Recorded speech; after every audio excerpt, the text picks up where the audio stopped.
Because let's ask if there is economic life after steel. Is there an alternative? It is a very tough call. In effect, we find ourselves asking an old question. How, as a country, do we respond to the changing balance of industrial power in the world? London, it has to be said, is bursting with new jobs, but doesn't have the housing to accommodate everyone.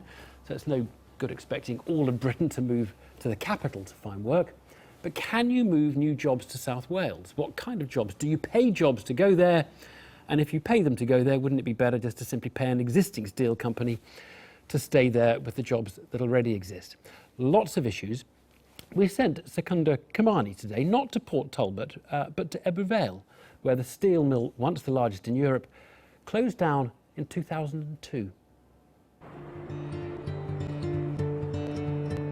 Ebbw Vale in South Wales was built on steel. At its peak, the works here provided around 15,000 jobs. But amidst many of the same market pressures still in place today, the plant shut in 2002. Like in Port Talbot, around an hour's drive away from here, steel was at the heart of the community in Ebbw Vale. But if you look at the site where the steelworks used to be, there's almost no sign of it left anymore. If you want to know what happens when heavy industry leaves a town, this is the place to come.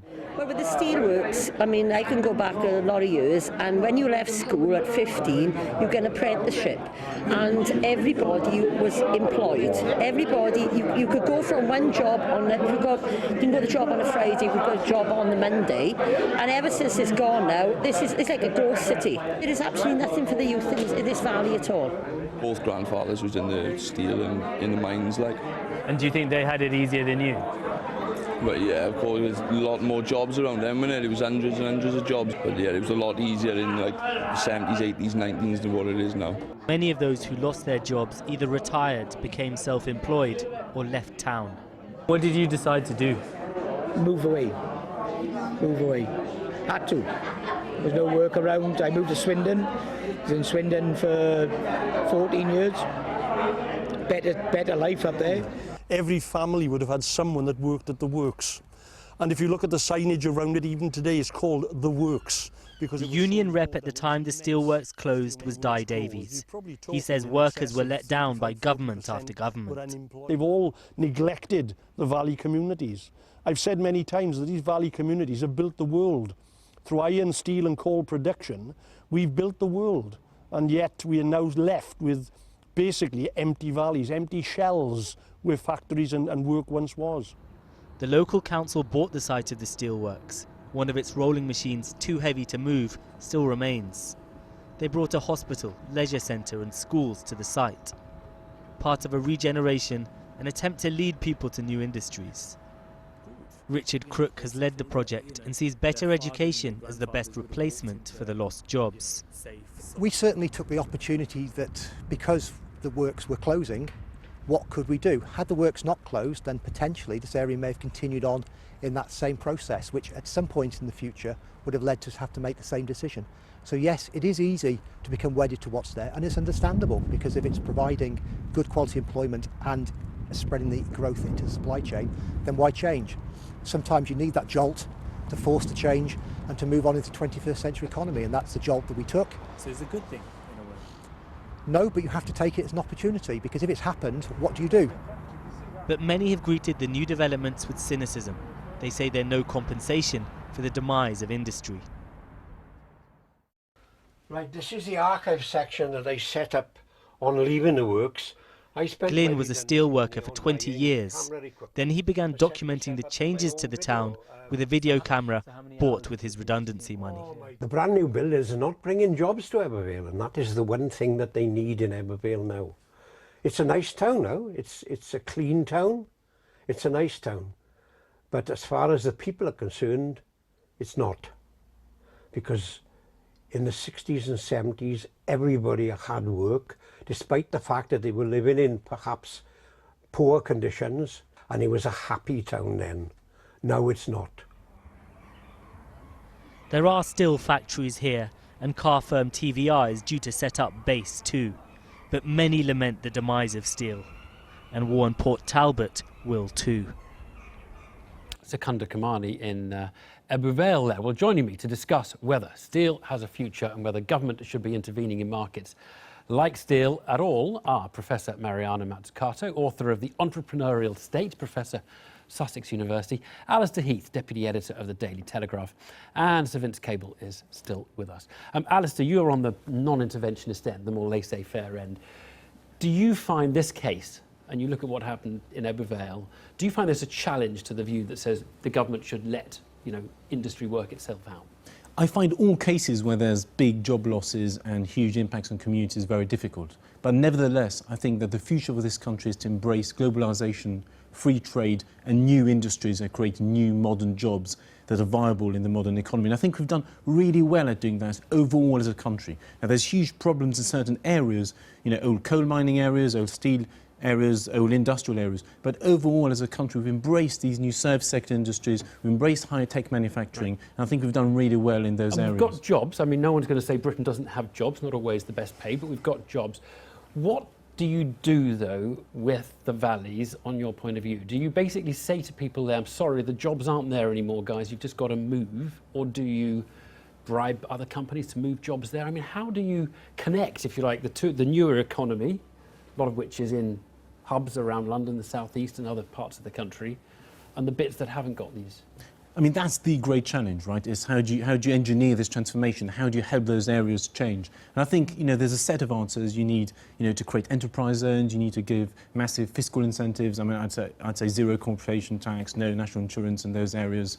So a whole kind of set of policies like that, I think, to try and change those areas. But I think resisting change, saying we're going to, stick with 20th century industries, 19th century industries, that's not the solution. Right. For the last 20 or 30 years, these industries have been in decline. What we're seeing in the last few days is just acceleration of a long-run process. OK, the other two of you, I think, are slightly more interventionist. Mariana, I know you believe government has a bigger role. Now, what do you say to what Alistair's just said?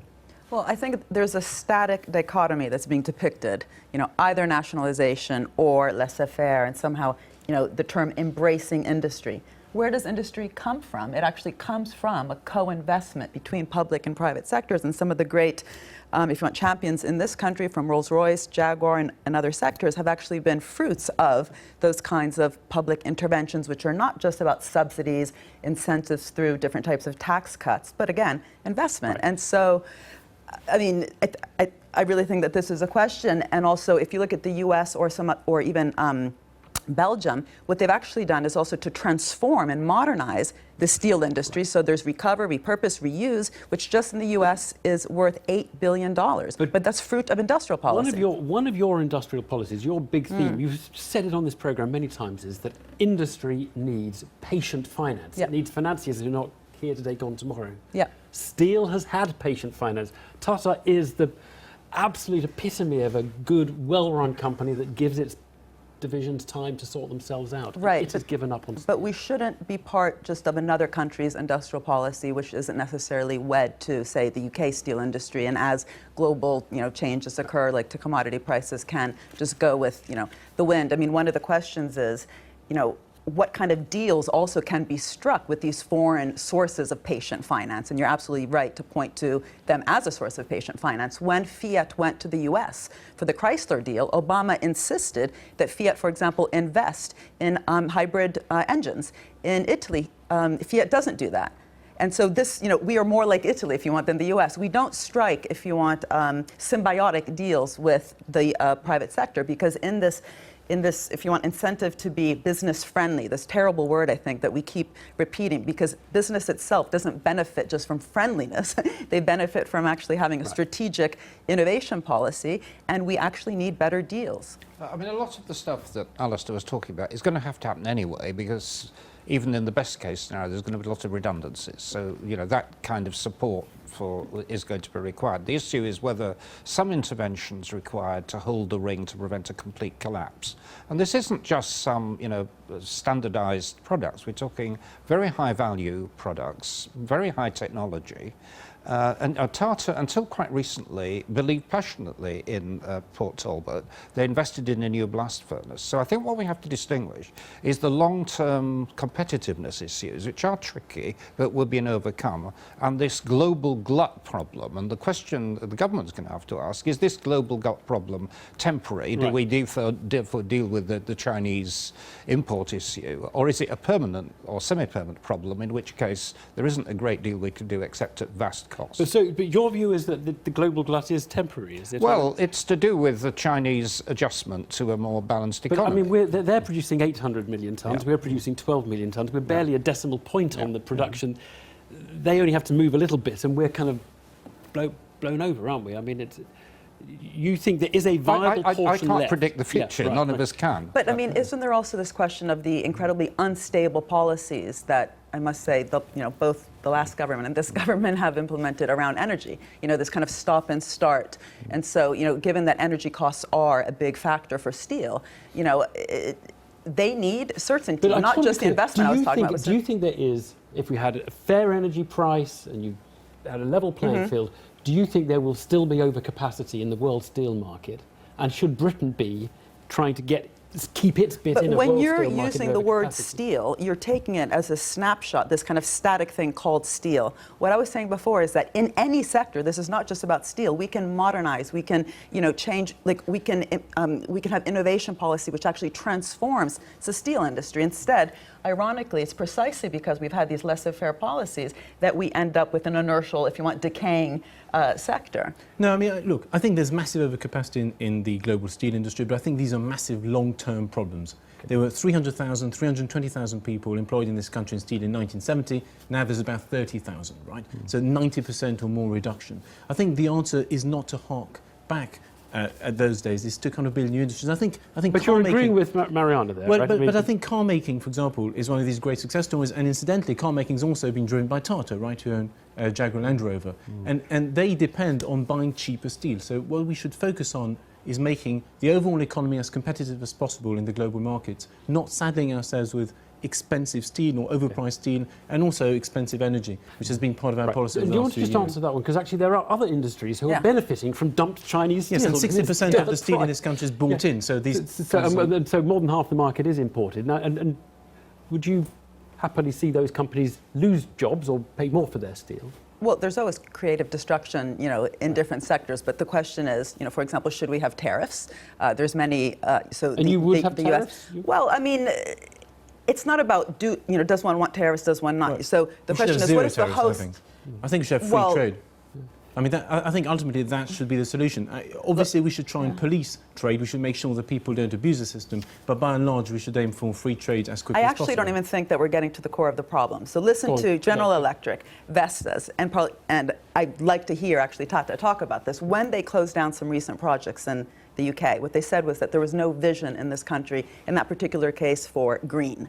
Now, I would bet that Mr. Tata would not be closing down the plant in the UK if he actually thought that this was sort of the hub of new thinking around steel, exactly in how you were actually talking about it, which is not just steel as a static sector, but is transformative and also affecting the way that other sectors operate. We don't have really any sort of industrial and innovation vision right now. I just want to ask you one last question, Vince. Last point, a very different point, actually. Do you recognise a case for keeping a steel industry as a strategic industry in the sense of a country the size of ours needs that sort of ability to build steel for defence or other purposes as it does a defence industry? Well, the key strategic industries these days are electronics, it's IT and so on. I mean, the old industry, steel because we need dreadnoughts, that has gone. But I don't think we should be cavalier about just accepting that we're the first major country not to make basic steel. I would worry about that. Okay. Thank you all very much indeed. And I'm sorry we didn't have a member of the government here to make their point. They didn't offer anybody to us this evening.